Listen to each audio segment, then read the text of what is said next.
Geopolitics में एक बात बहुत ज़्यादा मशहूर है कि दुश्मन का दुश्मन दोस्त बन जाता है। ऐसा ही कुछ हुआ जब अज़रबैजान को पाकिस्तान और तुर्की का सपोर्ट मिला।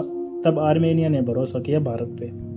आज हालात ये है कि आर्मेनिया की सैन्य परेड के अंदर भारत के हथियार दिखाई दे रहे हैं, जिसमें भारत के पिनाका रॉकेट सिस्टम, आकाश एयर डिफेंस सिस्टम, ATAGS तोप और MARG 155 जैसे हॉवित्ज़र जैसे हथियार दिखाई दे रहे हैं।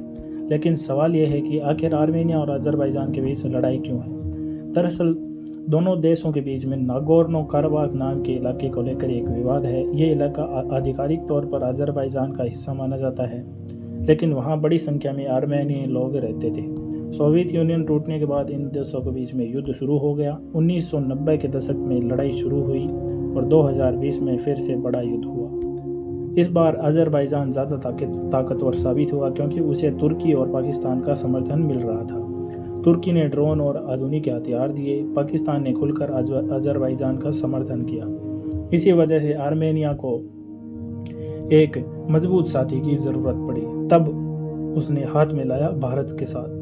भारत ने आर्मेनिया को कई आधुनिक हथियार दिए, जिसमें पिनाका रॉकेट लॉन्चर जो कुछ ही सेकंड में भारी हमला कर सकता है, आकाश एयर डिफेंस सिस्टम जो दुश्मन के विमान और ड्रोन को हवा में मार गिराता है, ATAGS तोप जो भारत की आधुनिक तोप तकनीक है, और MARG 155 तेजी से चलने वाली आधुनिक तोप प्रणाली है। सबसे बड़ी बात, आर्मेनिया ने इन हथियारों को अपनी सैन्य परेड में दुनिया के सामने दिखाया। ये सिर्फ हथियारों की डील नहीं थी, ये दुनिया के लिए संदेश था कि भारत अब सिर्फ हथियार खरीदने वाला देश नहीं, बल्कि हथियार बनाने वाला और बेचने वाली ताकतें बन रहा है।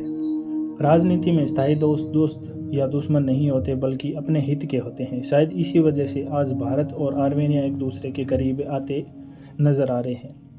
दरअसल पाकिस्तान और इंडिया के कश्मीर मुद्दे के बीच में अज़रबैजान ने लगातार खुले तरीके से पाकिस्तान का साथ दिया और अज़रबैजान ने भारत के साथ में पंगा ले लिया।